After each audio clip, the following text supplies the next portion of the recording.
Jésus, Jésus, tu es élevé au-dessus de tout. Chante avec moi. Jésus, Jésus, Jésus, Jésus, tu es élevé au-dessus de tout. Chante. Jésus, le nom de Jésus, Jésus, Jésus, Jésus, tu es élevé au-dessus de tout. Que Dieu vous bénisse. On va écouter la parole de Dieu. Est-ce qu'on peut acclamer le Seigneur?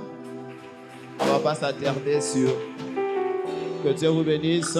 Alors sans plus tarder, nous allons introduire le pasteur Atoms. Alléluia. Est-ce qu'il est content de voir le pasteur Atoms ici? Je ne m'en pas fini. Attendez. Alors le pasteur Atoms, vous savez qu'il est pasteur de l'église Cité d'Exaucement, quelque part là, que vous connaissez, vers Nolo. Que Dieu vous bénisse. Pasteur Atoms, c'est un merveilleux prédicateur, nous apprécions toujours. Alléluia. Personnellement, moi, il m'édifie par plusieurs prédications. Dernièrement, je suivais une prédication sur mettre sa vie en ordre. Ça m'a beaucoup édifié. J'ai suivi pendant le confinement le geste barrière. J'ai suivi une prédication qui m'a beaucoup stimulé. C'était à la parole du salut, je crois, Paris. Quelque chose sur activer ou stimuler les prophètes. On a suivi ça avec Berger Dadi. C'était très intéressant. Alors, nous avons la grâce d'avoir les pasteurs Atoms aujourd'hui. Est-ce que tu peux m'aider à manifester ta joie? Est-ce que tu peux faire plus pour la gloire de Dieu? Est-ce qu'on peut exagérer? Je veux qu'on l'accueille bien. Au communant, c'est là au coma.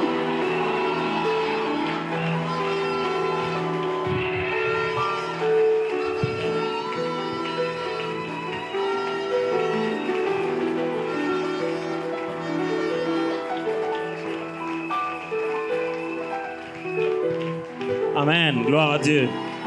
On peut se rasseoir, merci beaucoup, c'est très gentil. Merci beaucoup, c'est... Waouh, quel accueil. Merci beaucoup, je suis très honoré par cet accueil.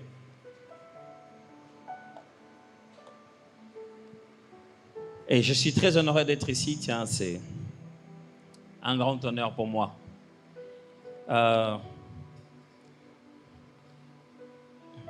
Nous allons lire tout à l'heure dans Philippiens chapitre 2. Philippiens chapitre 2.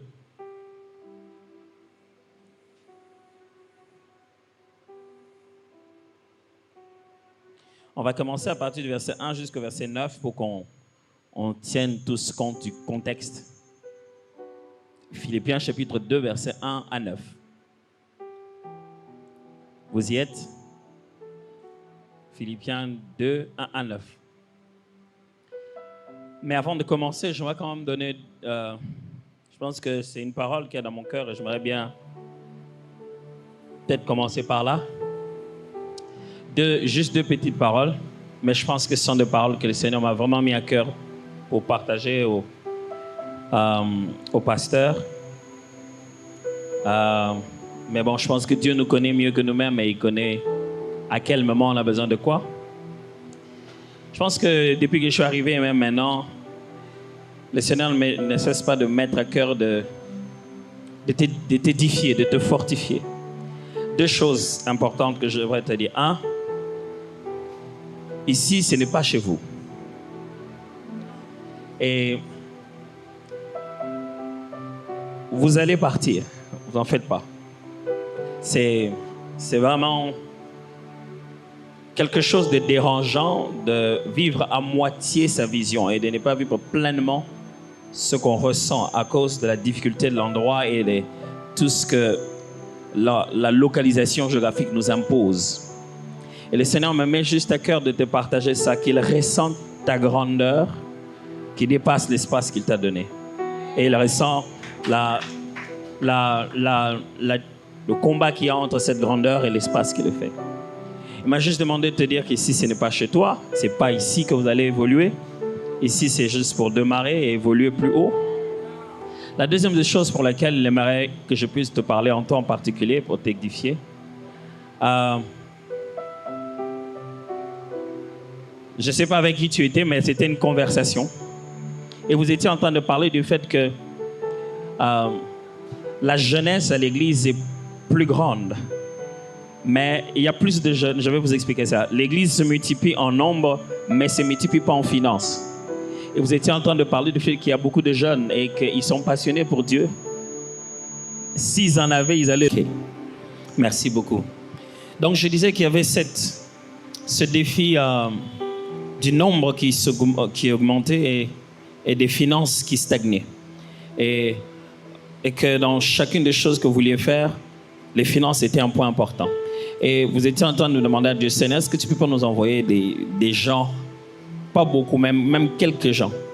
Et les Seigneurs m'ont demandé de te dire que ce sont ces jeunes qu'il va multiplier.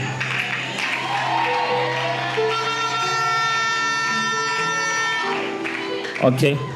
Ce sont exactement ces jeunes qu'il va multiplier. Il t'a déjà envoyé les bonnes personnes. Tu as absolument tout ce dont tu as besoin. Et ces gens pourront être une grande et très très grande bénédiction pour vous dans cette église. Parce qu'il est important que vous puissiez commencer à leur parler d'entreprendre, de faire des choses, de travailler. Je pensais que le Seigneur était en train de mettre ça dans ton cœur, de commencer à leur apprendre le métier, les pousser à entreprendre. Je vois, tu te disais, est-ce qu'on organise des prières ce sont des prières qu'on organise pour des partenaires, des gens qui ont de l'argent. Est-ce qu'on peut organiser des prières, des gens qui travaillent pendant que je suis rempli de jeunes comme ça? L'Esprit me demande de te dire, entraîne-leur à leur destinée et ils seront une grande bénédiction pour toute cette assemblée. Parce que, en fait, bien sûr, la première partie de ceux qui ont été avec toi tout de suite à côté, au début, au commencement, cette toute première petite génération-là commence déjà à se retrouver un peu. Il y en a un qui obtient un boulot, il y en a un qui a une promesse, il y en a un qui est sur le point de se marier. Mais il dit qu'il y a une autre génération, celle qui s'est élargie après. Et c'est cette génération-là qui aimerait eux aussi leur permettre d'étendre cela. Alors, j'espère que ces paroles t'encouragent. Hein? C'est important pour que tu saches que le Seigneur ne s'est pas perdu dans là où il t'a amené. Tu es au bon endroit, mais tu n'es pas à l'endroit final. OK. Alors, on va lire. Si donc, il y a quelque consolation en Christ, s'il y a quelque soulagement dans la charité,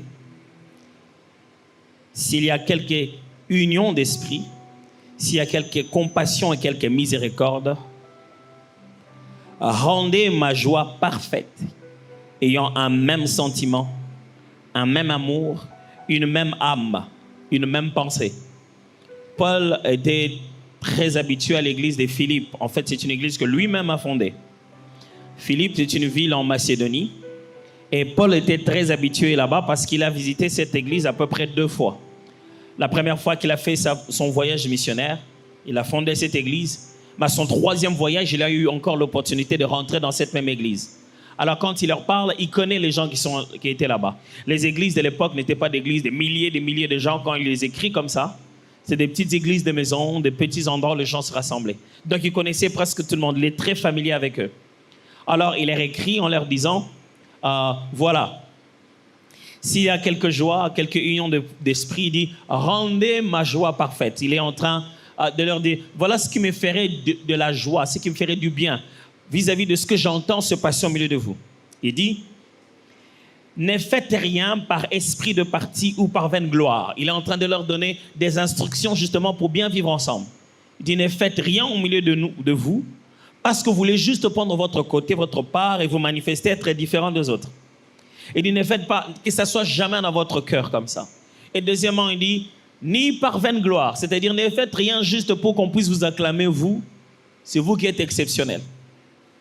Et continue en disant, mais que l'humilité vous fasse regarder les autres comme étant au-dessus de vous-même.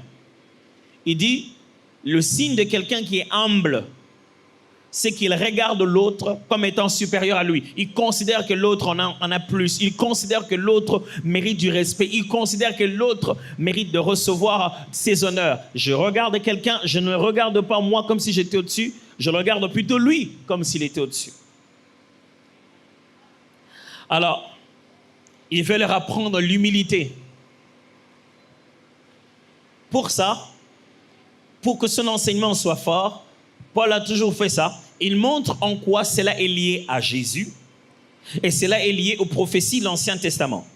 Parce que Christ étant la démonstration, étant le Messie, celui qui a accompli l'Ancien Testament, chaque fois que Paul parle, il aime lier ce qu'il veut leur dire à l'enseignement de Jésus et à la personne de Jésus et aussi aux prophéties concernant Jésus dans l'Ancien Testament. Surtout quand il veut faire une démonstration qui concerne la nature de Christ en tant que Dieu venu sur terre. Ne faites rien par esprit de parti ou par vaine gloire, mais que l'humilité vous fasse regarder les autres comme étant au-dessus de vous. Est-ce que vous avez un voisin? Regardez-les. Dites-lui, entre toi et moi, qui est au-dessus?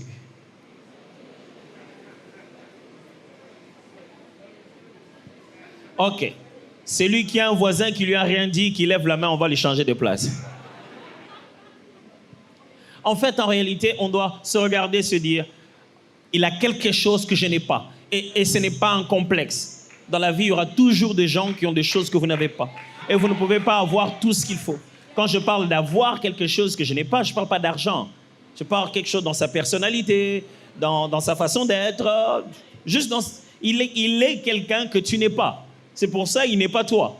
À partir de ce moment, en lui et de tout ce qu'il est, il est au-dessus de toi.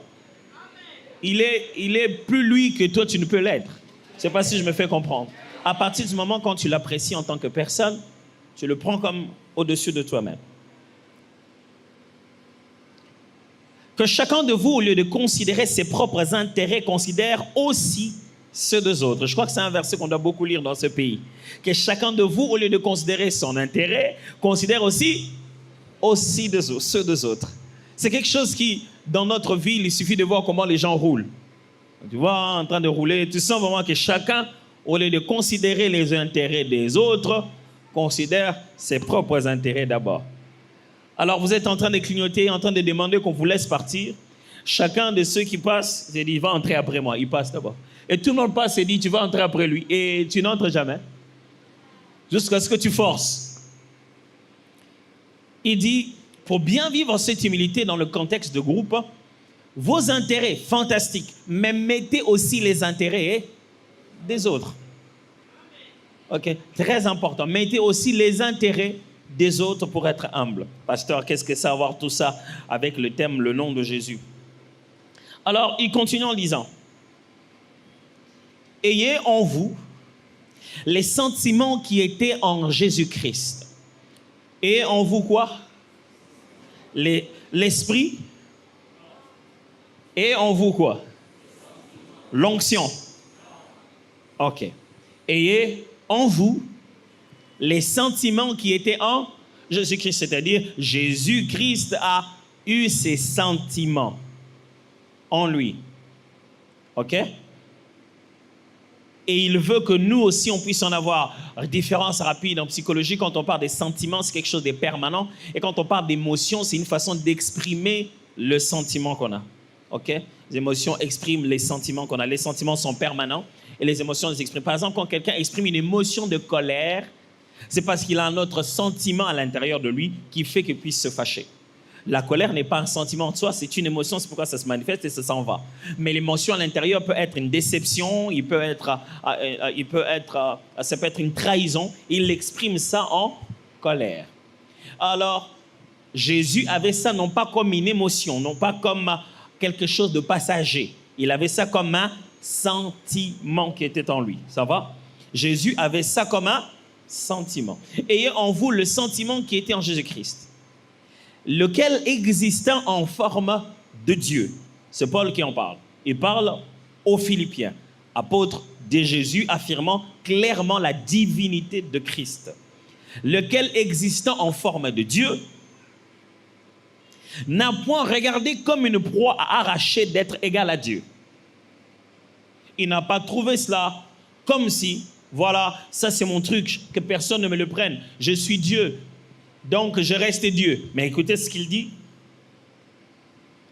Mais s'est dépouillé lui-même en prenant une forme de serviteur, en devenant semblable aux hommes et ayant paru comme un simple homme, il s'est humilié lui-même, se rendant obéissant jusqu'à la mort, même jusqu'à la mort de la croix.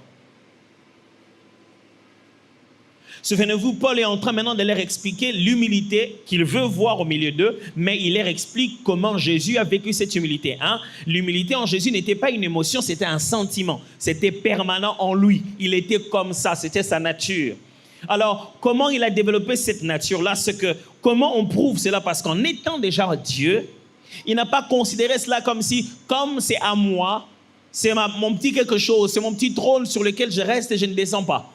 Par contre, ce qu'il a fait pour voir son humilité, il s'est dépouillé. Il a dit, ça c'est mon rang, mais je descends. L'humilité, c'est reconnaître son rang, mais aller vers le rang des autres. Alors il dit, Jésus a dû accepter de changer de rang. Il a dit, quoi que je sois en forme de Dieu, quoi que je sois Dieu, je vais accepter de devenir un homme. À devenir un homme,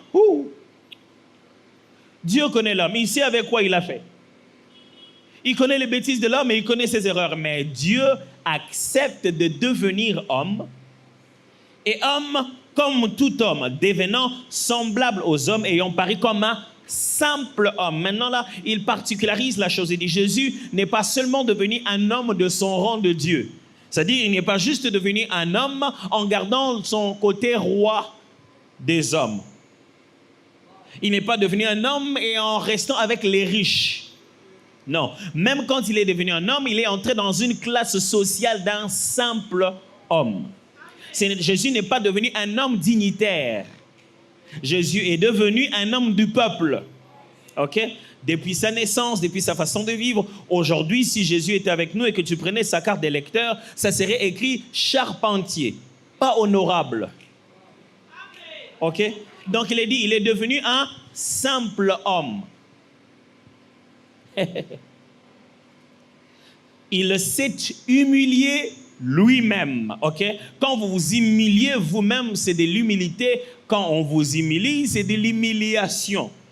Jésus s'est humilié lui-même.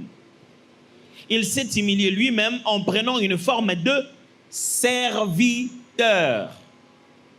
Même quand Jésus avait 12 apôtres, il leur lavait les pieds. Il était serviteur. Ça, c'est une chose qu'on doit vraiment mettre en grand sur Facebook. Parce qu'on dirait serviteur de Dieu, ça commence à dire autre chose. Il s'est, prenant une forme de serviteur et devenant semblable aux hommes, ayant paru comme un simple homme, il s'est humilié, se rendant obéissant jusqu'à la mort. Même jusqu'à la mort de la croix. Donc la Bible parle de 2 morts. Il dit Jésus était prêt à cause de ce qu'il est venu faire, servir le Père. Même si mort devait s'en suivre, il était prêt à mourir pour ça. Ça, c'est une chose, être prêt à mourir. Aujourd'hui, les gens ne sont même pas prêts à laisser partir leur réputation. Alors, au monde, ceux on dit mata aux ala you maté. On dit mata ba mon elotes qu'on dit mokouf.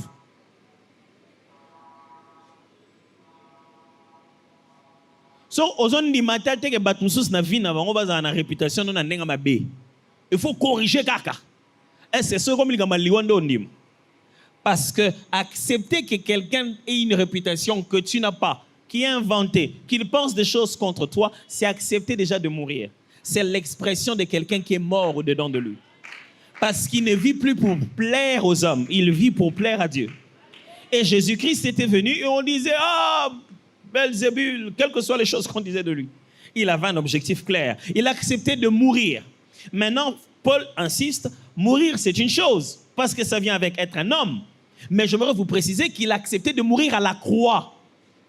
Parce qu'en devenant homme, le corps humain devait mourir. Il n'est pas mort de vieillesse, Jésus. Il a été crucifié.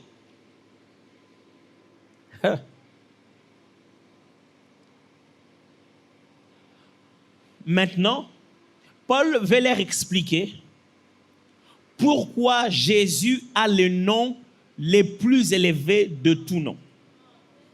Pourquoi il veut leur expliquer ça? Parce qu'il veut leur montrer d'où vient la grandeur du nom. Et selon Paul, la grandeur d'un nom vient de son humilité.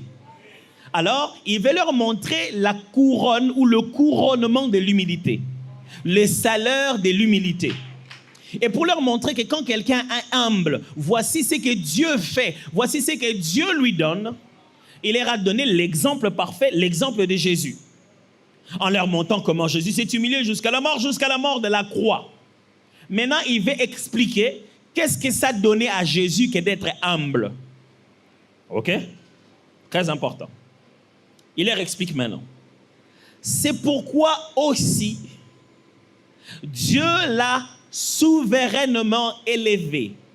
Souverainement élevé ne signifie pas seulement que Dieu, par sa décision personnelle, l'a élevé, mais Dieu l'a placé à un niveau de souveraineté où personne ne peut atteindre. Okay? Ce n'est pas seulement le souverain qui l'a élevé, mais le souverain l'a élevé en poste ou en rang de souveraineté. Maintenant, il élève qui? Jésus, il était déjà en forme d'homme, en forme de Dieu. C'est pourquoi aussi Dieu l'a souverainement élevé et lui a donné le nom qui est au-dessus de tout nom. Seulement un nom. Donc, après avoir souffert jusqu'à la mort de la croix, tu ne m'as même pas changé de nom. Le même nom de Jésus qu'on m'avait donné depuis l'enfance. Qu'est-ce qui a fait qu'avant sa mort, Jésus n'ait plus le même effet qu'après sa mort, Jésus? Qu'est-ce qui a fait que quand il a envoyé les disciples, il ne leur a pas donné son nom dans Luc chapitre 10, en leur disant, Jésus appela ses apôtres, ses disciples, et leur donna le pouvoir sur toute la puissance de l'ennemi. Il ne leur donna pas le nom. Qu'est-ce qui a fait qu'il leur donne le nom plutôt après la résurrection? Et en leur disant, voici les miracles qui accompagneront ceux qui auront cru. En mon nom, ils guériront le malade. Qu'est-ce qui a fait que quand ils étaient sur place, ils disaient, oh, même les apôtres, même les démons ont fui en ton nom. Mais on n'a pas ressenti la délégation et l'autorité qu'il leur donnait en son nom. Déjà, on obéissait en son nom. Mais quelle était la différence? La Bible dit, parce qu'il s'est tellement humilié, alors Dieu l'a élevé souverainement, lui a donné le nom qui est au-dessus de tout nom. C'est-à-dire, la Bible sous-entend qu'il y a une liste, une sorte de rang de noms. OK? Et dans ces rangs de noms, le nom de Jésus est au-dessus de tout nom. Alors, quand vous imaginez ce que le nom de Jésus peut faire, il existe d'autres noms qui peuvent faire autre chose. Ça signifie simplement que chaque réalité, chaque existence est nommée. Ok, je vais reprendre ça. Tout ce qui existe est nommé. Quand il existe dans le physique, la responsabilité, la nomination est à l'homme. Quand une chose peut se manifester physiquement, il appartient à l'homme de nommer ça. Mais quand la chose n'est pas encore manifestée physiquement, elle a pourtant un nom. Un nom par lequel Dieu l'appelle. A une façon de distinguer cela. Et le nom de la chose, c'est sa catégorisation, c'est son rang. Ok. Ok. La façon dont Dieu désigne chose, c'est comme s'il était dans un magasin. Et quand il désigne cette chose-là va dans le compartiment qu'il faut, dans la place qu'il faut. Ok? Cette chose-là peut exister chez Dieu d'une certaine manière. Et quand Dieu manifeste cela, quand ça devient physique, il donne la responsabilité à l'homme de donner son nom comme il veut. Ça va? Ok. À la seule condition qu'il veut que la chose, en venant de l'invisible jusqu'à percer dans le visible, la chose garde le même rang et la même catégorie. Alors, quelque chose peut venir. Dans le jardin d'Éden, la Bible dit dans le livre de Genèse, je n'invente rien, vous en faites pas, hein, tout ça. La Bible dit, Dieu fit défiler les animaux devant Adam pour voir comment il les nommerait. Toute la création, c'est dès que l'homme a été créé, c'est l'homme qui a eu la responsabilité de nommer tout ce qui existe. Seulement, quand Dieu veut venir, il prend son nom avec lui. Il dit, je vais naître.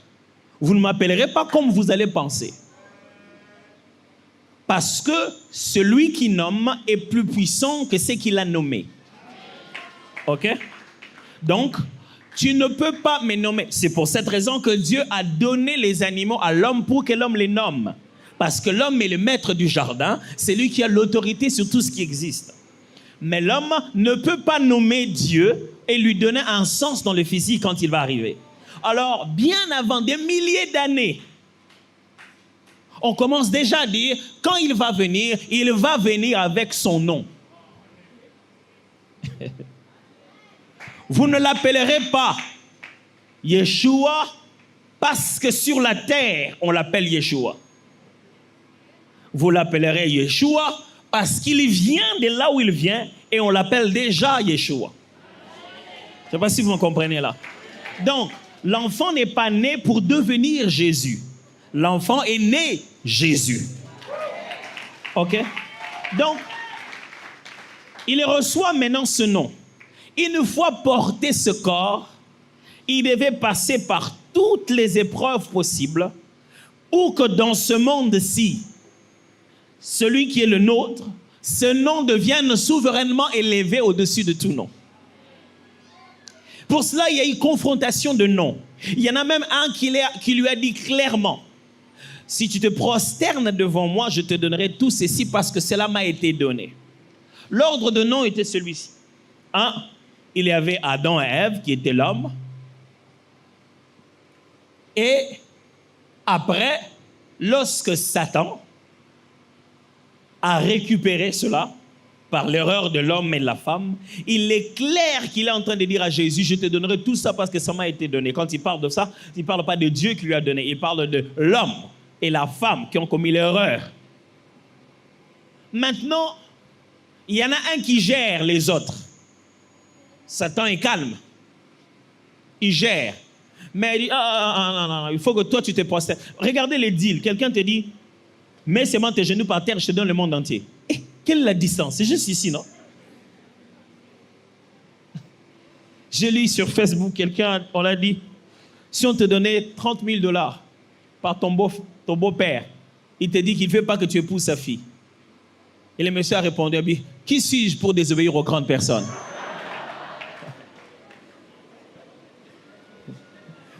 Il n'a pas dit qu'il a pris l'argent pour abandonner ça. Il a dit, qui suis-je pour désobéir aux grandes personnes?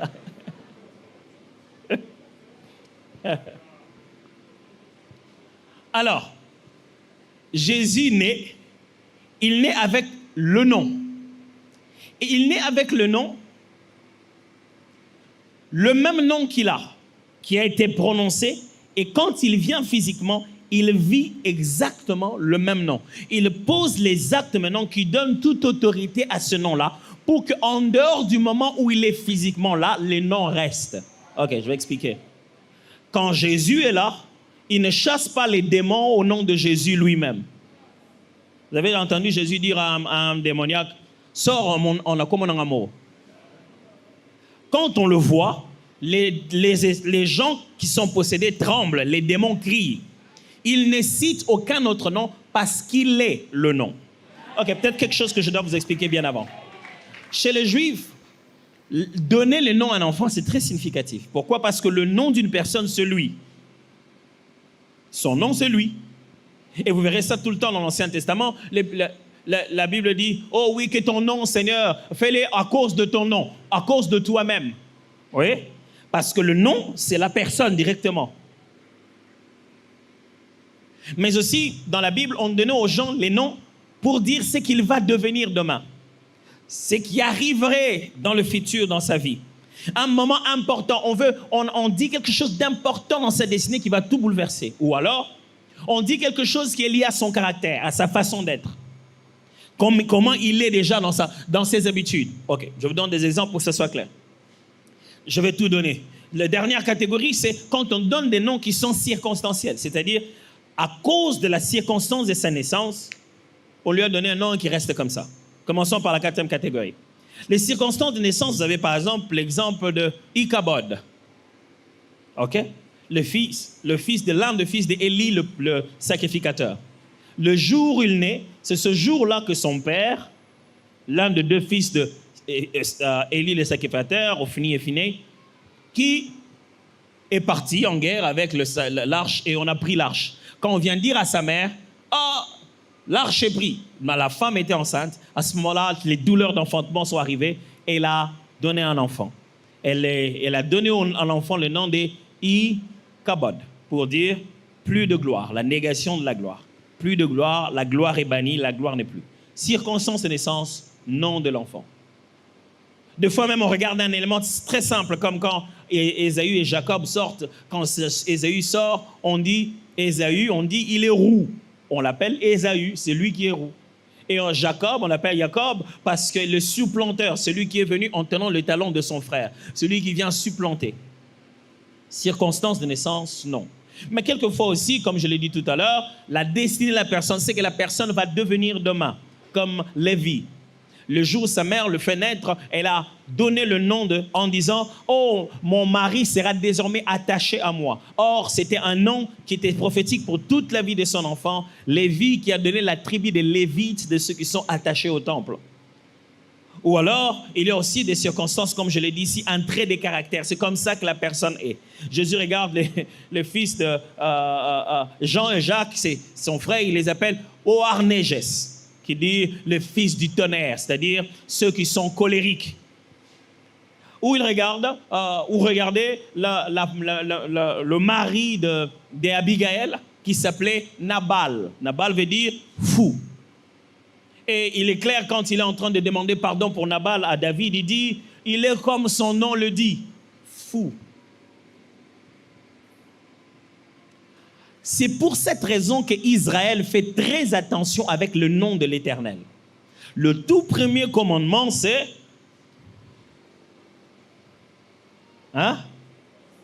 Tu n'auras pas d'autre Dieu devant ma face. Tu ne prononceras pas les noms de l'Éternel en vain. Le nom. Si je prononce le nom, où est le problème? Non, quand tu prononces le nom, tu parles vraiment de la personne. C'est vraiment lui, il est dans le nom. C'est pour cette raison que quand ils veulent te faire du mal et qu'ils sont cachés dans un endroit, dans un lieu d'incantation, ils citent ton nom même si tu es absent. C'est pourquoi ils écrivent ça sur quelque chose, ils mettent ça sur un endroit et ils sont en train de faire des incantations avec ton nom. La première des choses qu'on leur demande, c'est il s'appelle comment? Parce que ton nom, c'est toi. C'était si important que jusqu'à aujourd'hui en Israël, quelqu'un n'a pas le droit, par exemple, d'utiliser le nom de Dieu dans les toilettes. Shalom, qui est une salutation très habituelle des Israélites. Une salutation qui est très, je vais dire, du côté un peu spirituel, parce qu'on peut juste se dire Boker Tov. Mais il se salue comme ça, Shalom, Shalom, mais il ne se dit jamais Shalom quand vous êtes en toilette. Parce que c'est dans le nom de Dieu, Shalom. Et tu ne peux pas prononcer le nom, quelque chose qui a trait au nom de Dieu dans un endroit comme celui-là. Le nom de Dieu dans la Bible a telle enseigne que les scribes qui écrivaient les lois, qui écrivaient les écritures, donc ils prenaient les textes originaux pour les copier ailleurs. Lorsque le roi entrait dans une pièce où il travaille, tout le monde doit se lever. Mais les scribes qui est en train d'écrire le nom de Dieu à ce moment-là ne peut pas se lever. Parce que le nom de Dieu est plus autoritaire que le roi. Les scribes, ils ne blaguent pas avec le nom. Ils ne donnaient pas le nom des enfants n'importe comment. Ils étaient même capables de changer le nom de l'enfant. Le même enfant a deux noms, juste parce qu'on ne veut pas que ça s'abîme. Benoni, qui veut dire le fils de ma douleur, parce que sa mère l'a donné au monde. Au moment où elle est sur le point de mourir, s'est transformé par son père par Benjamin ou Benjamin, qui veut dire le fils de ma droite. Parce qu'il ne veut pas que l'enfant reste avec un nom comme celui-là. Est-ce que j'essaie de vous dire, transformez vos noms en quelque chose? Non. Parce que tout le monde va dans une retraite, là où il a été, la retraite, l'écrit Josué de Jésus, Gamaliel du Seigneur. Or, quand tu lui demandes son vrai nom, c'est Kaba, mais il a transformé ça en un nom de la Bible. Ce n'est pas de ça que je suis en train de parler. Je suis juste en train de vous expliquer que le nom, c'est la personne. Et la Bible vient de nous montrer comment Jésus a eu le nom souverainement élevé au-dessus de tout nom. Finissons-en avec ce passage qui dit: c'est pourquoi aussi Dieu l'a souverainement élevé, lui a donné le nom qui est au-dessus de tout nom, afin qu'au nom de Jésus. OK? Hello? Vous avez lu ça? Il faut lire dans vos Bibles, s'il vous plaît, parce que c'est aujourd'hui, les gens ne lisent plus la Bible et on fait des débats. Lisez la Bible. Afin qu'au nom de Jésus. OK. Jésus ne s'appelle pas Jésus-Christ. Jésus s'appelle Jésus. Christ, c'est un titre. OK? Jésus s'appelle Jésus. Parce que des fois, j'ai entendu des débats, on dit non, comment il chasse les démons? Il dit seulement Jésus. Le Jésus que moi je prie, c'est Jésus-Christ. On mettait Jésus-Christ pour faire la référence. Pour dire Jésus le Messie. Yeshua Mashiach. C'est un titre. C'est comme Atoms Pasteur. Ce n'est pas au nom d'Atoms Pasteur. Je ne suis pas en train de dire que ceux qui disent au nom de Jésus-Christ disent mal. Non, tu verras les apôtres le dire. Au nom de Jésus-Christ de Nazareth. Au nom de Jésus que Paul prêche. Je suis en train de vous dire, Jésus, le mot Christ, ce n'est pas un nom propre, c'est un titre. Ça va, on s'entend là? C'est très important. Et il dit ici, afin qu'au nom de Jésus. Ce n'est pas le nom Messie qui sauve, c'est le nom Jésus qui sauve. C'est ça justement notre problème avec les autres frères juifs qui n'ont pas cru en Jésus comme le Messie. Ils continuent à croire que le Messie va venir et ils croient que Jésus ne l'est pas. Vous avez compris la différence? Pendant que nous, on croit que le Messie va venir, mais il est déjà venu la première fois et c'est Jésus. Afin qu'au nom de Jésus, tout genou fléchisse dans les cieux, sur la terre et sous la terre, et que toute langue, écoutez maintenant, et que toute langue confesse que Jésus-Christ est Seigneur. Là, c'est très important. À la gloire de Dieu le Père. Jésus est Dieu. Comme nous avons découvert le Père, nous avons découvert le Fils. C'est ce que ça signifie. Et il dit maintenant, afin qu'au nom de Jésus, tout genou fléchisse. Dans le ciel et sur la terre. OK. Il y a des genoux dans le ciel. Demande ça à Jean, il va t'expliquer comment les gens se prosternent. Sur la terre, oui. Il dit même sous la terre. Waouh! Des genoux sous la terre. Et il dit que toute langue confesse que Jésus-Christ est Seigneur. Aujourd'hui, pour nous, c'est ce qu'on écrit dans nos églises. Hein? On écrit ça à la porte de l'église et dans nos polos. Et sur nos trucs, nos pages Facebook. Jésus-Christ est Seigneur. Mais on pense ça juste comme une parole, comme ça. Mais mes amis, cette phrase-là, c'était la phrase de la révolution, de l'activisme chrétien. C'était la phrase qui a coûté la mort des chrétiens. Parce qu'à l'époque, César régnant. Archélaüs régnant. À cette époque,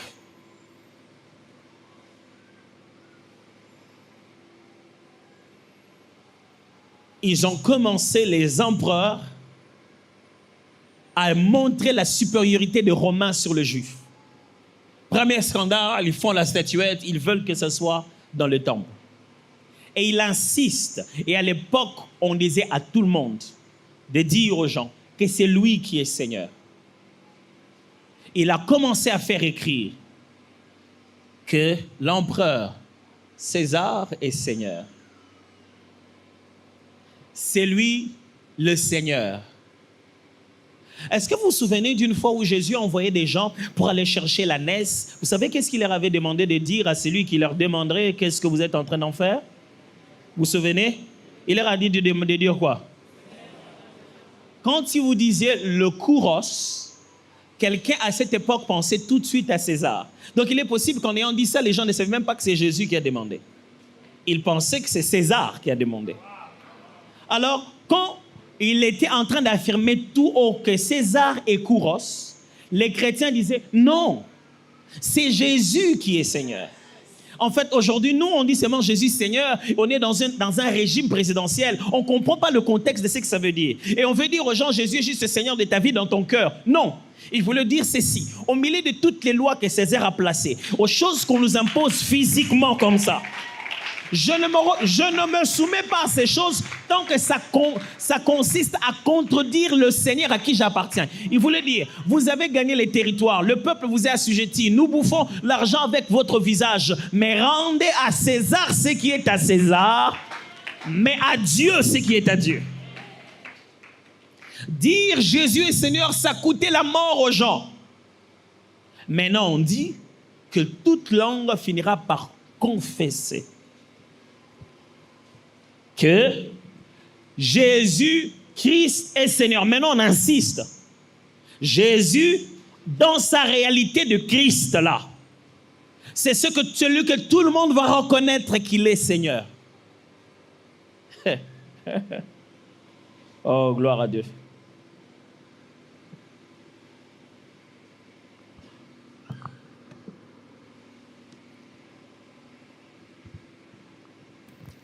Qu'est-ce que j'essaie de vous expliquer depuis que j'ai commencé à vous donner le contexte de tout ça?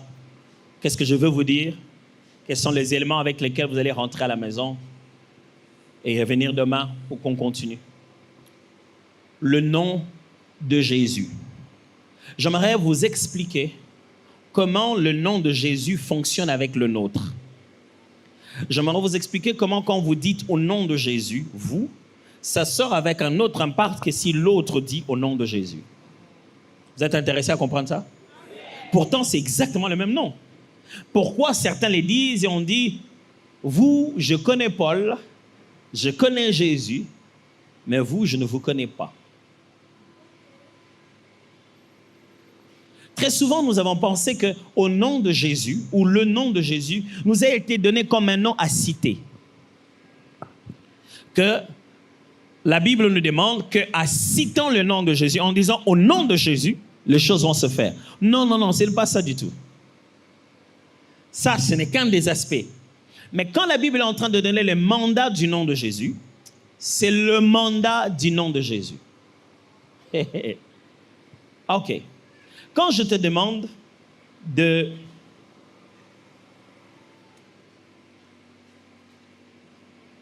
Je peux donner ça au frère qui a la guitare là, qui l'ouvre. Le frère qui a la guitare, il ouvre pour moi.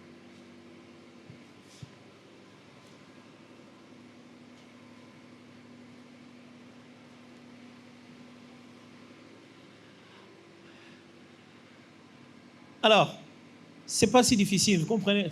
Ça fait partie de mon exercice, en fait. C'est pas vraiment que je vais de l'eau, que ce soit seulement lui qui ouvre.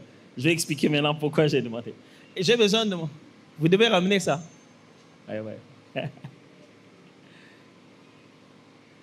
Non, elle doit ramener ça vraiment. Ça fait partie de la prédication. Je n'ai pas coupé la prédication juste pour faire un spectacle comme ça. Je peux ouvrir ça moi-même ici. OK. Bon, tu restes avec moi un moment. OK. Pourquoi tu as fait ouvrir ça? Pour que vous buviez. Quand tu es allé là-bas, tu lui as dit au nom du pasteur Atoms?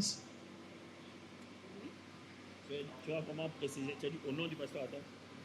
Oui, Comment tu as oui. dit? J'ai dit à la sœur que le pasteur Atoms veut que le frère qui a la guitare, qu'il ouvre la bouteille. Est-ce que tu as dit au nom du pasteur Atoms? Non, non. Pas du tout. Mais est-ce que tu es allé au nom du pasteur Atoms? Oui.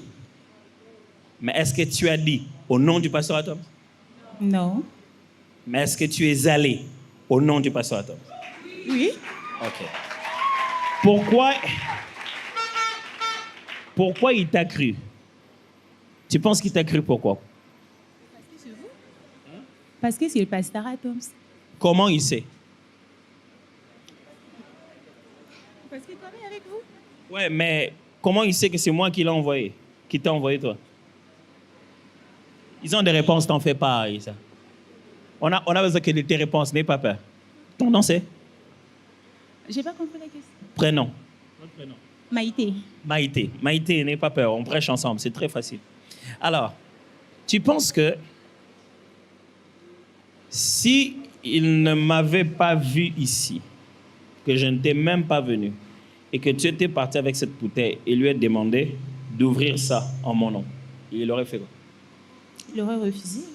Pourquoi? Parce que vous n'êtes pas là, alors il n'a pas de raison pour prendre la bouteille et ouvrir. Ok. Parce que je ne suis pas là. Donc, tu confirmes que s'il ne nous voit pas nous deux, il ne me voit pas avec toi, il ne peut pas croire que c'est moi qui t'envoie. Ok? Bon, d'accord. Donc, ça signifie que même si tu vas chez lui en citant mon nom, sans que lui ne voie aucune corrélation avec moi, même si tu montais ma photo, il a besoin de sentir à quel moment l'ordre est venu de moi et passé chez toi. Il doit avoir une certaine crédibilité, n'est-ce pas? Ok. Bon.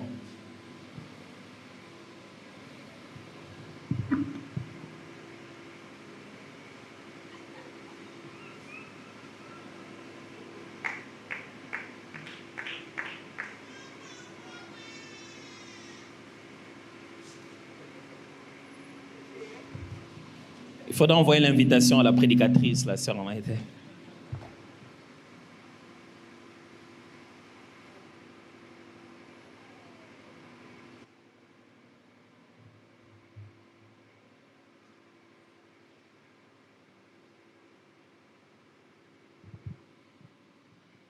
Il y a une autre chose. Vous avez entendu ce qu'ils sont là-bas. Tu as entendu ce qu'il lui a demandé? Mais tu t'imagines qu'il lui a demandé quoi? Vous aviez entendu ce qu'il lui a demandé? Vous avez entendu ce que moi je lui ai dit? Mais vous pensez que je lui ai dit quoi? Hein? Qu'il ait branché la guitare. Merci Maïté, merci.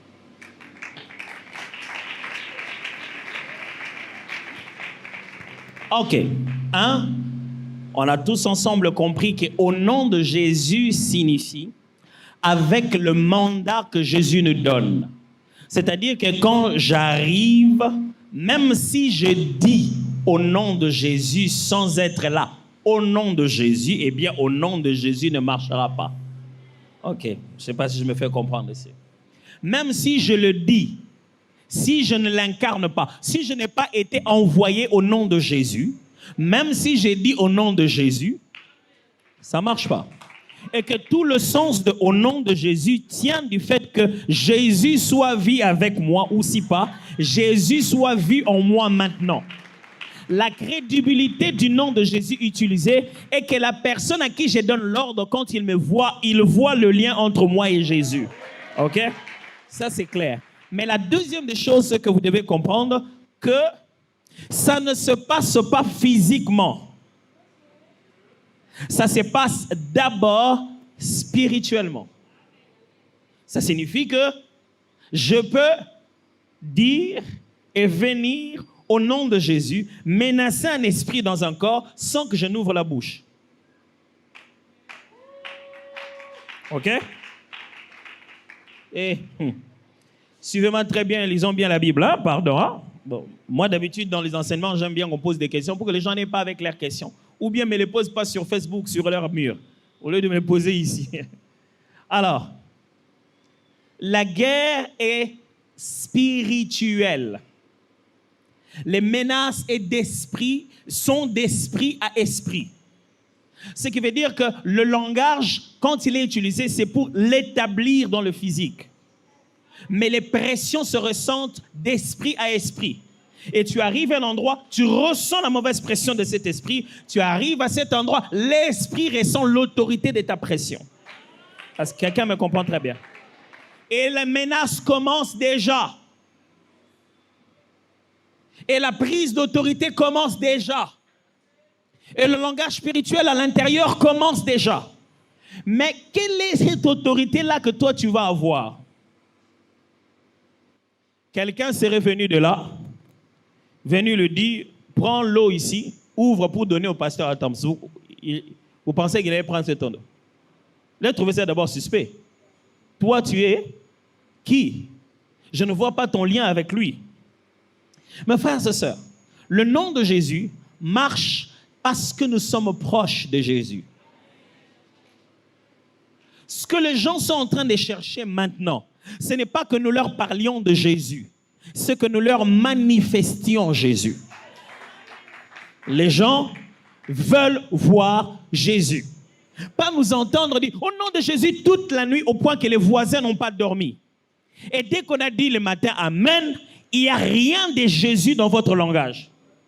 Et les gens s'étonnent qu'ils ont prié beaucoup, mais le diable continue toujours à leur faire du mal.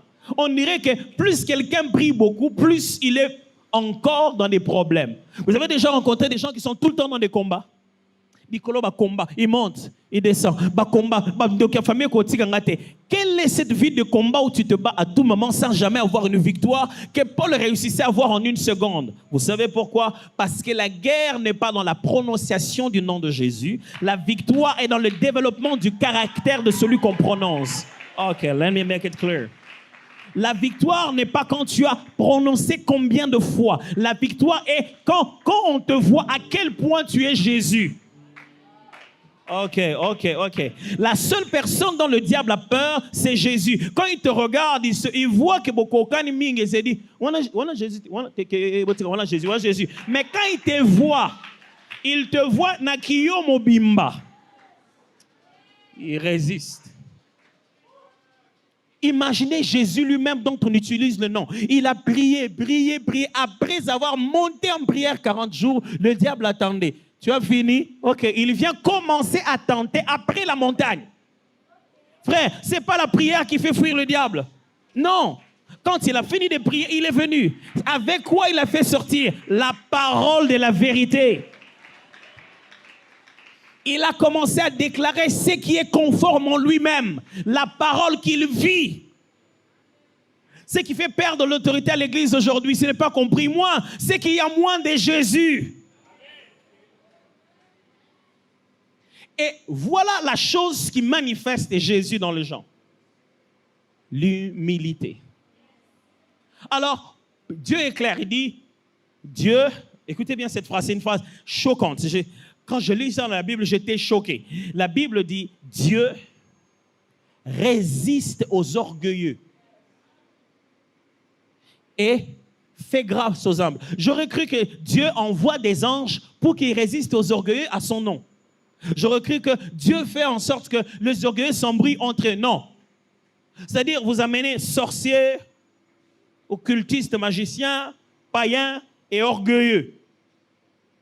Il dit, vous, occupez-vous de lui. Moi, je vais m'occuper seulement de orgueilleux. Il dit que quand quelqu'un est orgueilleux, Dieu personnellement s'engage à être sur son chemin. Pourquoi? Parce qu'il y a quelque chose dans l'orgueil dont Dieu se rappelle toujours. Les jours où il a vu ça au ciel, il a jeté les gars qui avaient ça. Et quand il voit l'orgueil, ce n'est pas sa nature, mes frères. Oh, vous savez ce que Jésus a dit aux gens au sujet de ça? Il a dit, le prince de ce monde arrive et il n'y a rien de lui en moi. C'est ça le secret de l'autorité de Jésus. Parce que quand il se présentait devant le diable, il n'avait rien à siffloter en lui. Je vais expliquer ça comme ça. C'est-à-dire, quand tu vis avec le monde dedans de toi, tu veux te battre avec l'adversaire, il commence à siffloter. Il appelle l'impudicité pour sortir. L'impudicité commence à te déranger à l'intérieur. Se battre comme ça avec l'adversaire, c'est se fragiliser. Tu portes des puces, tu es préparé à être explosé.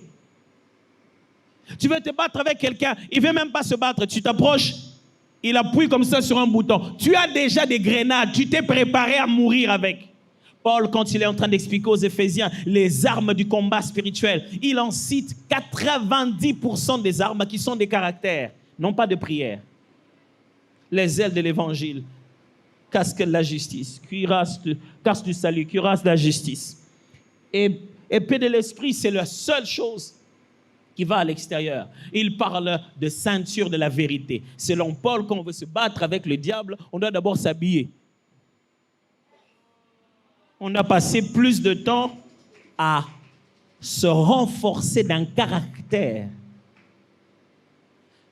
Paul est clair, il a dit, C'est pourquoi, c'est-à-dire il y a une relation de cause à effet. La cause, c'est quoi? Il s'est humilié jusqu'à la mort de la croix. Vous avez entendu la phrase? Ok. C'est pourquoi Dieu l'a souverainement élevé. Dieu l'a élevé pourquoi? Hein? Parce qu'il s'est humilié. Et parce qu'il s'est humilié? Non, parce qu'il s'est humilié jusqu'à la mort. Parce qu'il s'est humilié jusqu'à la mort. Parce qu'il s'est humilié jusqu'à la mort, à la mort de la croix. C'est pourquoi, c'est la raison. Frères et sœurs, la différence entre deux personnes dans l'utilisation du nom de Jésus, c'est dans leur capacité à développer le caractère de Christ. Ce n'est pas celui qui a beaucoup prié qui chasse mieux les démons. C'est celui qui est de plus en plus transformé par cette parole. Frère, tu n'es pas obligé de sécher ta voix pour que l'ennemi t'obéisse. Parce que la guerre n'est pas de puissance à puissance, elle est d'autorité à puissance. Je vous rappelle encore la phrase. C'est pourquoi Dieu l'a souverainement élevé. Pourquoi? Parce qu'il s'est humilié jusqu'à la mort et à la mort de la croix. Vous voyez, c'est cette partie-là que nous n'aimons pas. Surtout quand nous lisons Apocalypse. Ils l'ont vaincu à cause du sang de l'agneau. Ça, c'est ce que nous aimons. Non, la Makila. Makila, on ne veut même plus le nom. On préfère le sang. Animistes que nous sommes. Parce qu'on veut trouver un autre truc, parce qu'on sait que le nom, on dirait que ça ne marche pas. On est passé au sang. On sent le sang de Jésus. Mais écoutez la partie B. Ils l'ont vaincu à cause du sang de l'agneau et de la parole de leur témoignage. Ça, s'en aime, hein? Ils n'ont pas aimé leur vie jusqu'à craindre la mort. Oh oh. Oh oh. Si tu veux développer l'autorité du nom de Jésus dans ta vie, il faut que tout le reste meure pour toi. Que l'ennemi n'ait rien du tout pour lequel on ramène en derrière. Il ne soit ni esclave de la mode, ni esclave de l'argent, ni esclave de ton poste. Que tu sois complètement mort de tout. Il faut qu'il n'y ait rien de lui en toi. Quand tu deviens un serviteur de l'argent, à la recherche des intérêts, et ça c'est devenu dans ton cœur un autre Dieu, c'est que tu n'adores plus Jésus. Tu reçois des ordres de plusieurs personnes maintenant. Tu reçois des ordres de la télé et des fashionistes. Tu reçois des ordres des stars. Tu es habillé comme eux, tu veux tout faire comme eux. Tu reçois des ordres de l'argent. Tu reçois des ordres de ton corps. Tu reçois des ordres de mari, de trucs que tu as pris en cachette. Tu reçois des ordres de l'argent que tu as volé, que tu as peur que les gens sachent que c'était toi. Et tu n'as plus Jésus comme Seigneur. D'autres personnes dirigent en toi. Et le diable, c'est comme un chien. Quand tu as peur, il le sent. Il sent qu'il y a quelque chose de lui en moi. Frère, vous voyez, ce n'est pas la citation du nom de Jésus qui a diminué. C'est la manifestation de Jésus qui a diminué. C'est pourquoi celui qui est désobéissant, insoumis au leader, vous ne le verrez jamais faire un service de délivrance. Parce que spirituellement, la loi est celle-ci.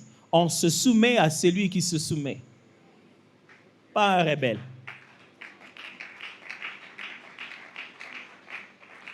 Vous avez suivi les verbes humilié, obéi et soumis. Il s'est humilié jusqu'à la mort parce qu'il a été obéissant jusqu'à la mort de la croix. Il se soumit. Jésus se soumit et Jésus obéit. Deux choses différentes, hein? Obéir, c'est exécuter l'ordre qui nous a été donné. Se soumettre, c'est considérer comme la source de notre ordre, comme étant au-dessus de nous, même à son absence. Quand tu es soumis à quelqu'un, tu mets le respect même dans l'obéissance. Même l'obéissance liée à son absence. Même quand il n'est pas là, je fais comme s'il était là. Vous voulez voir quelqu'un d'obéissant? Voyez-le faire ce qu'on lui a demandé. On l'appelle? Ouais.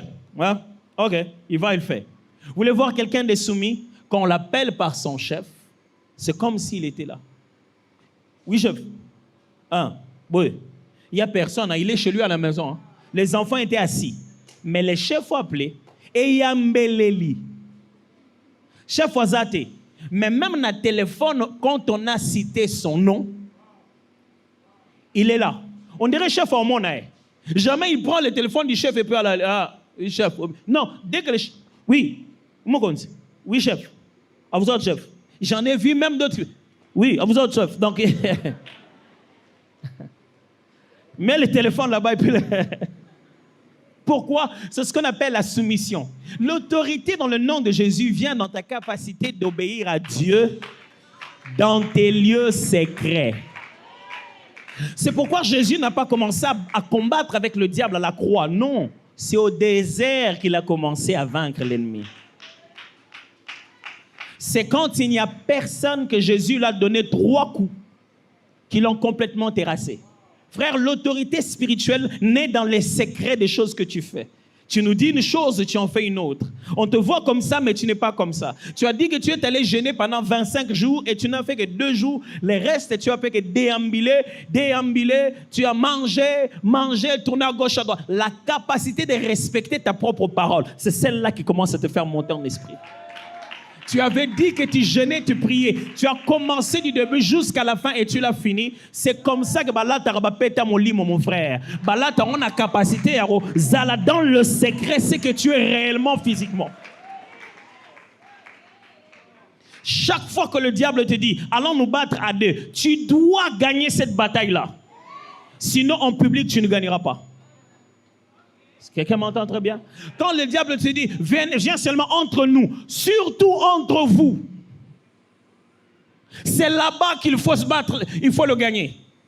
Sinon, quand vous serez en public, il va commencer à rappeler les histoires. Toi, tu veux que je te rappelle? Toi, tu veux faire quoi? Vous avez déjà entendu des démons dire ça aux gens? Pendant qu'ils sont en train de chasser un démon, ils disent, Yopé, balobana, yopé. Yo peut so bengana démon yo peut tala yo on a loba.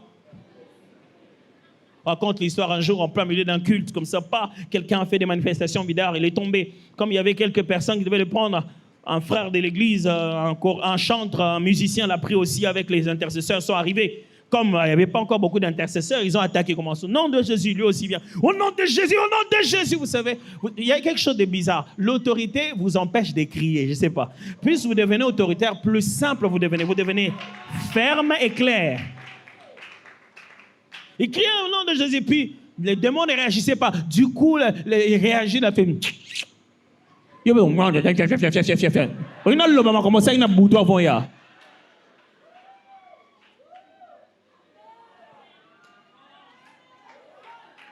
Ok, je vais simplifier ça maintenant avec les termes clairs qu'on utilise tous les jours à l'église. Parce que la chose qui détruit l'église dans l'enseignement, c'est les jargons ecclésiastiques. On utilise beaucoup de termes qu'on a enseignés avant. Nous, on est venus apprendre, on n'a jamais su pourquoi les gens disent ça comme ça. On prend ça juste comme de leitmotiv et on le crie très haut. Ce que je viens de vous expliquer, c'est ce qu'on appelle la crainte de Dieu. Et c'est ça qui est à la base de l'autorité spirituelle de quelqu'un quand il prononce le nom de Jésus.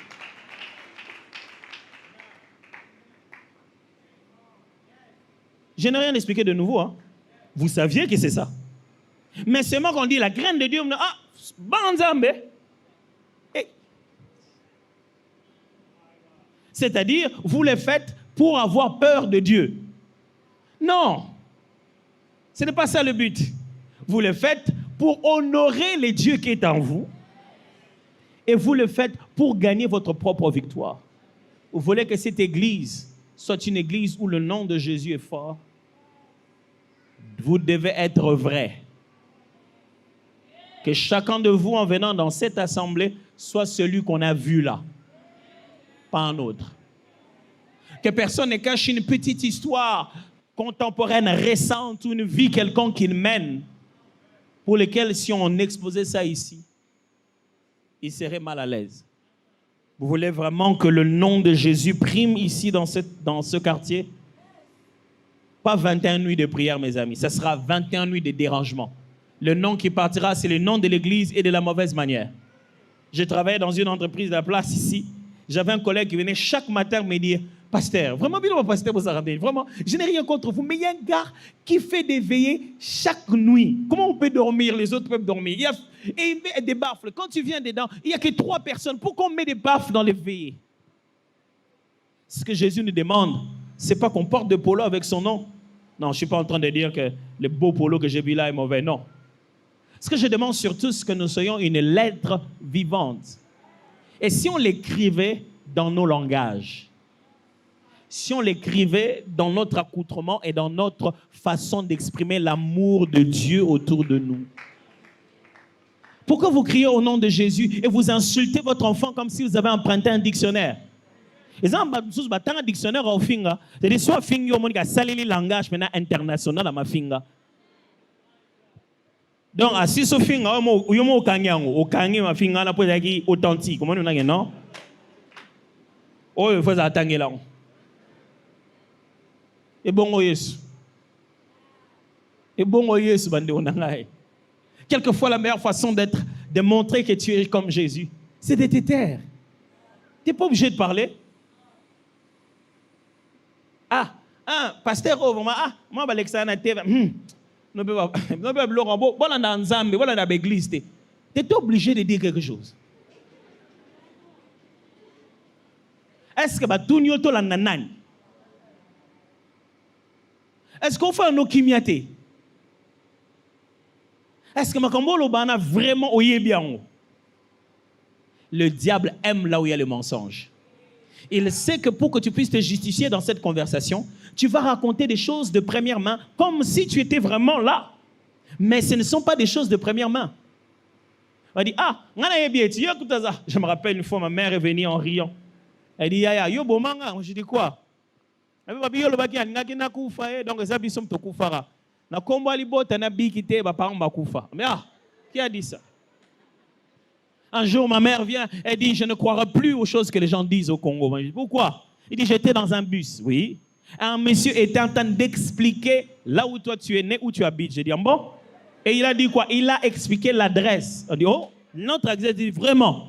Il a même dit mon nom. Il dit oh. Ton nom à toi dit, il a même dit mon nom. Maintenant, quand je lui dis, tu connais Maman Poutou? Il dit, oui, je connais, je m'en poutou. Il a même décrit. Et il décrit ça à moi-même, à moi-même. Yaya, prenez l'engeli solo. Et l'engeli solo, ils ont ratissé autorité spirituelle. Tala, mon conjoint a kosara, bateau sara été. Tout ça, vous comprenez? Et c'est l'homme aussi, ça va coïncider tout le coup. Rien que pour raconter une histoire. Et tu es comme ça. Et puis quand on dit, bon, on va venir prier.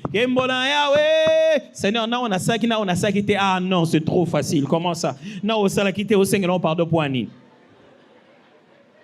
Le bac, on a battu, pour que tu aies payé, tu as yoga. Tu as un frère Morin, tu as banni la confession, en nous sommes en portugais. Donc, on reste.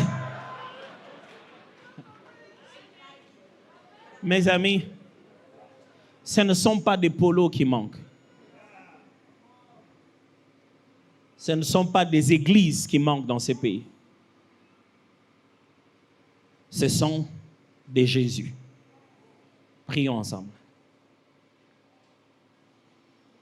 Qu'est-ce que tu vas dire à Jésus pendant quelques instants? Moi, je te suggère que tu viennes vers lui et lui dises, aide-moi à devenir comme toi. Je vais devenir comme toi en secret. Surtout en secret. Est-ce que quelqu'un peut lever sa voix et se mettre à prier pendant un moment, s'il vous plaît?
Quand il marche là-bas,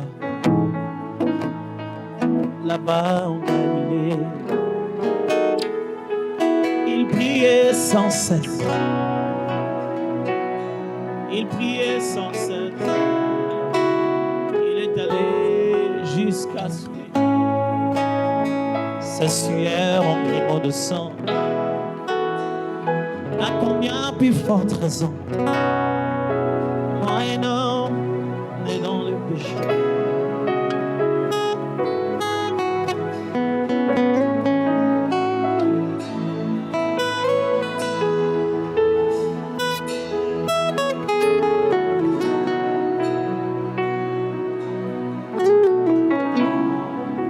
Quand il marche là-bas,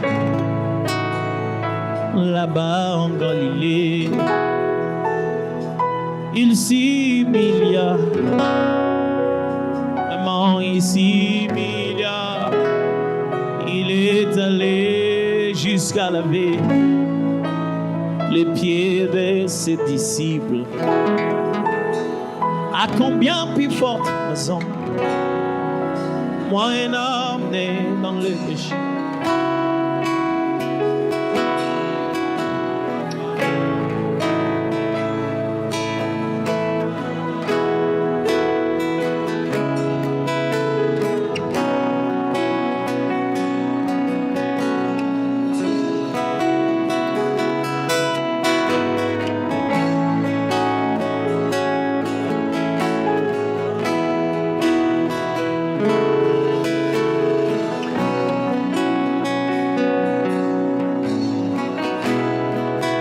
Je veux être comme Jésus, il est mon sauveur. Je voudrais être comme Jésus. Est-ce qu'on peut faire de ça une prière? On y va!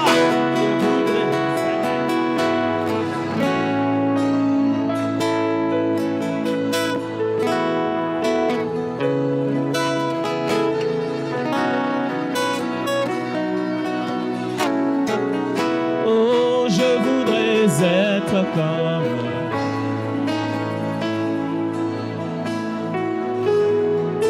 je veux être comme oh je voudrais être comme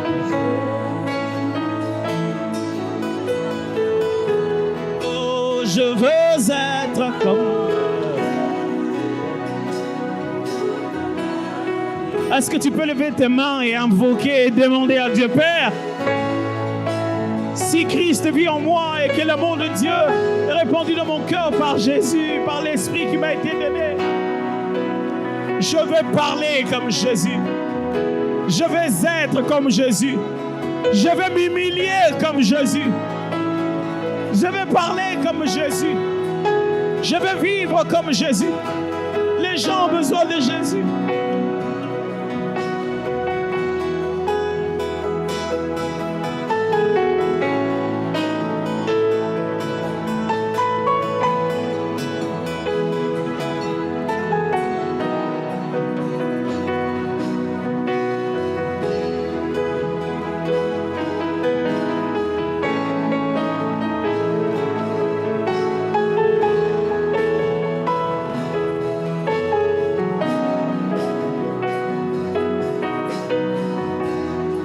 Comme Jésus, comme Jésus.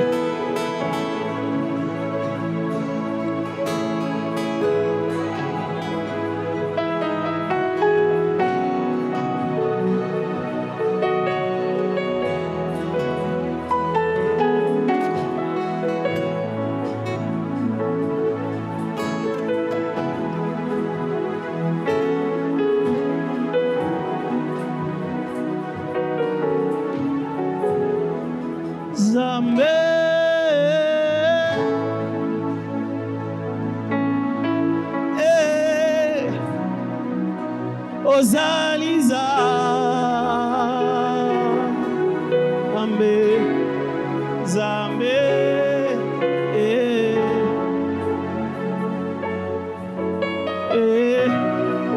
Okobo Guanacate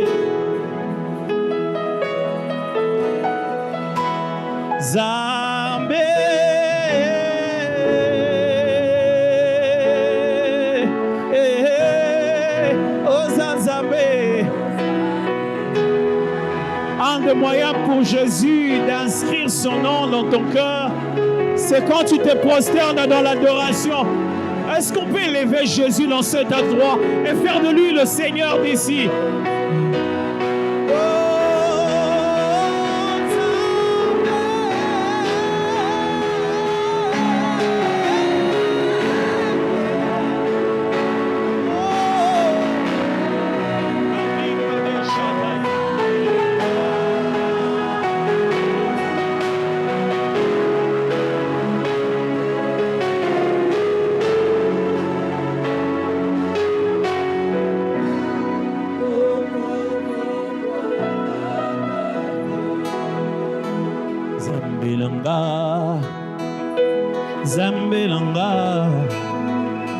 Zambelanga ozabika moi okono eloko nini yonde lobiko ya maladi nyonso osilisangala ya botutu Zambe na momo obotisa atabikomba yango ayembi Zambelanga Zambelanga Zambelanga ye Zambelanga ye Zambelanga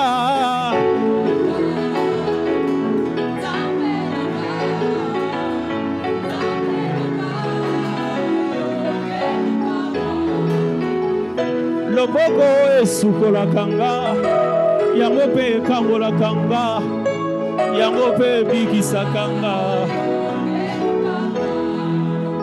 maloba oyo elakisaka nzela yango pe epesaka bomoi maloba na lobiko osalelanga bolamu mingi nazangi lolenge ya koyeba yambalo yambola biso yemba Nzambe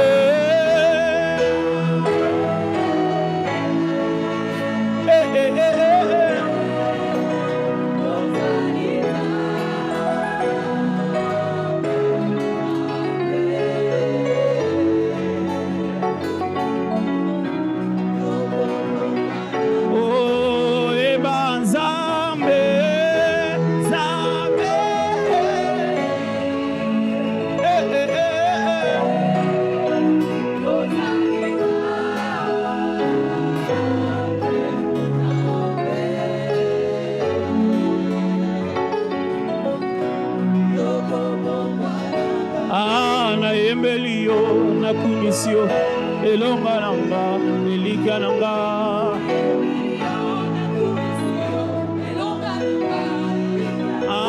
na embelio nakumisio elonga nanga elika nanga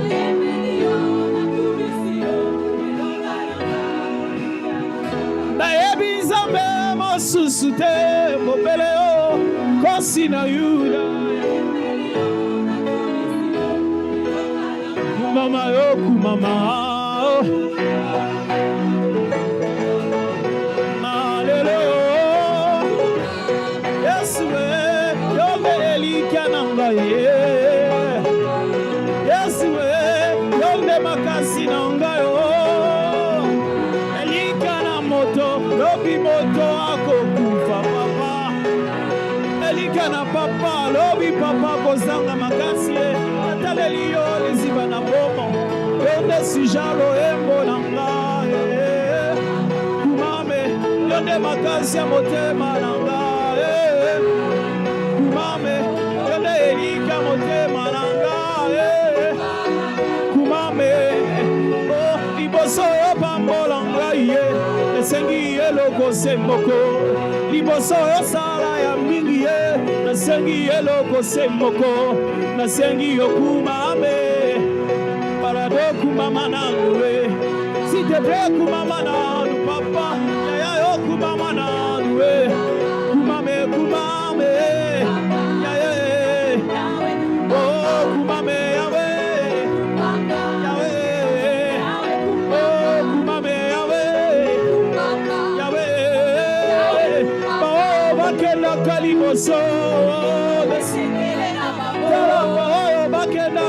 liboso apôtre basala bikamwa minene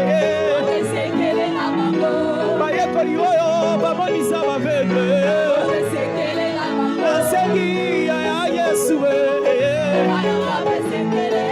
tala nasengi ya Yesu yanga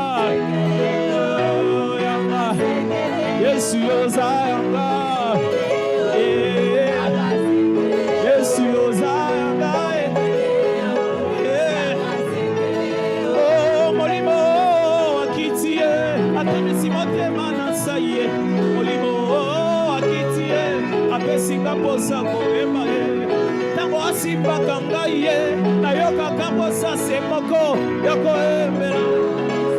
yakoyembela mosantu alola elike ye matina lingi na sanjola ye posa ye matina lingi na kumisa ye yakoyembela mosantu alola. Est-ce que quelqu'un est là pour adorer, glorifier la Seigneur?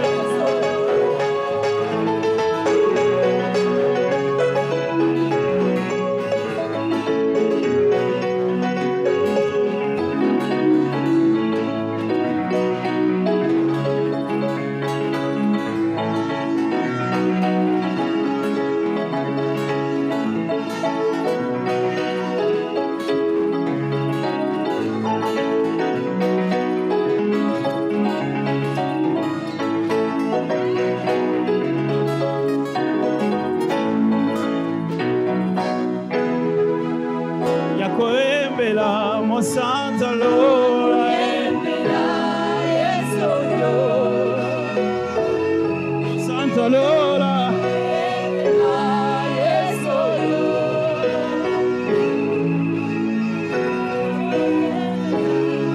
Avant de descendre, je voulais juste prier avant de descendre. Tellement d'engagement en une seule journée. Et je dis encore merci au pasteur de m'avoir permis d'être là. Mais avant de descendre, je priais. Je sens fort dans mon cœur qu'il y a des gens ce soir qui sont venus et qui ne s'attendaient pas à Jésus de cette manière. Et ils se rendent compte que ce Jésus-là, je ne le connais pas. Je veux connaître ce Jésus-là. Dans cette attitude de louange et d'adoration. Tu veux prendre une décision claire. Tu dis, pasteur, je pensais que Jésus c'était comme ça. Si tu viens d'expliquer Jésus, c'est comme ça qu'on doit le vivre. Je crois que Jésus n'est pas encore dans ma vie et je veux que ça change maintenant. Et là où tu es, s'il te plaît, avance seulement pour que je prie avec toi. Toi qui veux donner ta vie à Jésus pour la toute première fois pour toujours, n'hésite pas, avance. Et la deuxième prière que je fais, je ne voudrais pas insister, c'est une décision, tu l'as senti dans ton cœur. Viens juste là devant, je prie avec toi pour que je te reconnaisse de là où tu es. La deuxième direction pour laquelle je me prier, c'est que ce soir, il y a des gens qui se sont dit, pasteur, je croyais, je ne savais pas que c'était comme ça qu'on développe l'autorité avec Jésus. Et s'il y a des choses à redire en moi, l'ennemi risque d'en trouver beaucoup. Mais à partir de ce soir, je veux que ça change. Je connais Jésus, mais je veux que les gens connaissent Jésus à travers moi. Merci pour le bien-aimé.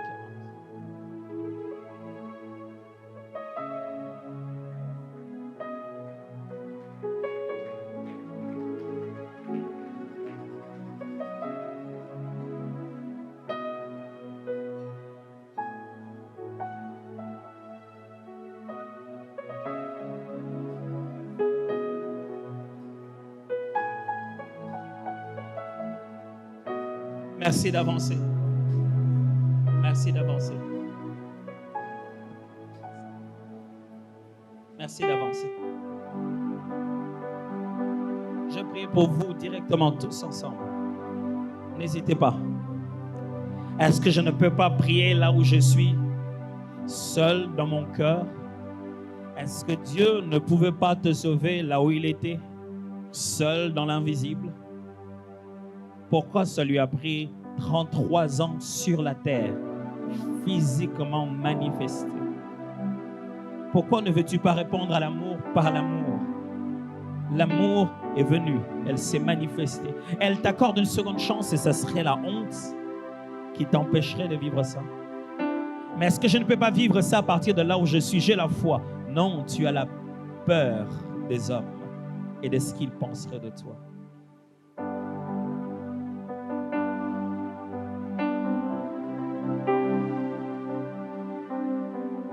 J'attends encore une dernière personne, n'hésite pas d'avancer. Assoiffé, que ton nom descende sur moi. Je suis disposé à soi.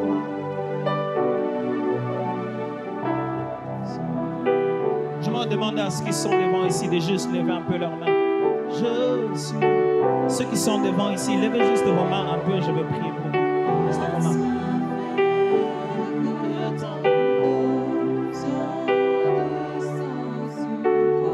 Disposé.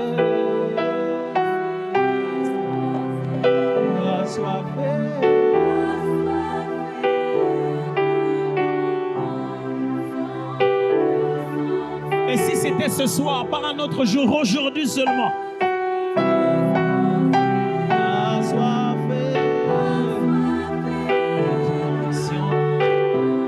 Je suis sûr que le nombre qui est ici est très petit par rapport au nombre de ceux qui devaient avancer.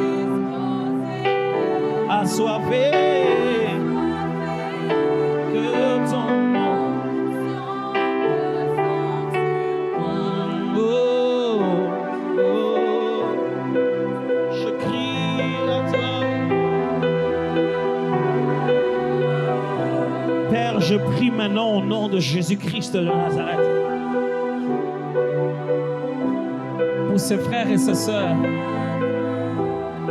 qui se sont vus dans le miroir de l'évangile et de la parole et qui ont vu que tu nous reprochais des choses que nous devons changer et qui ont décidé vraiment de faire tout ce qu'il y a dans leur pouvoir de changer ça et qui crient au secours en disant ils connaissent leurs limites, nous connaissons nos limites.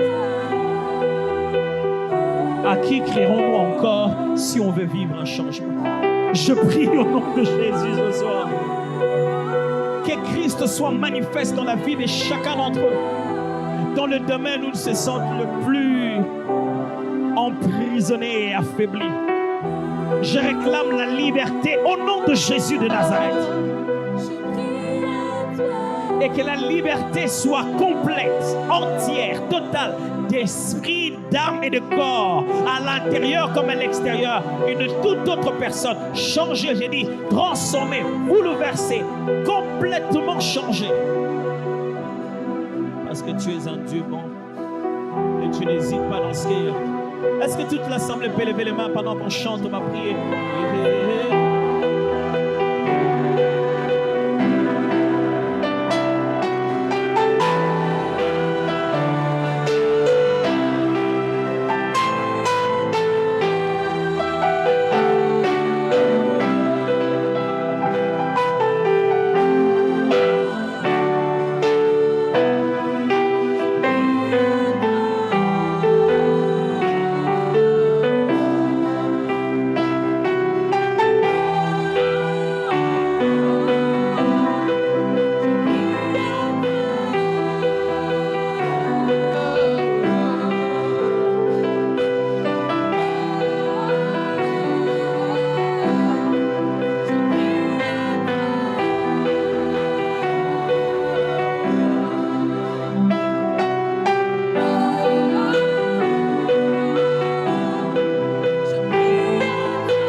Prions pour tous ces bien-aimés qui sont passés ici présents devant. Je prie Dieu que la nature de Dieu soit imprégnée dans leur cœur au nom de Jésus. Je prie Dieu que la divinité de Dieu habite pleinement dans leur esprit au nom de Jésus. Je prie, Dieu, que plus rien ne soit comme auparavant. Je prie que la grâce de Dieu se manifeste pleinement. Je prie qu'ils ne prononcent pas seulement le nom de Dieu, mais qu'ils vivent la vie de Dieu à partir de ce soir. Je prie que Jésus ne soit pas un slogan dans leur bouche, mais un style de vie, un mode de vie de chaque minute, de chaque seconde. Jésus pleinement dans leur téléphone, dans leur chambre, dans leur bureau, dans leurs relations. Je prie que Jésus soit pleinement assis dans le cœur. Padre, je prie Dieu de grâce qu'à partir de maintenant, qu'il ne retombe plus dans les choses qui les faisaient perdre la divinité.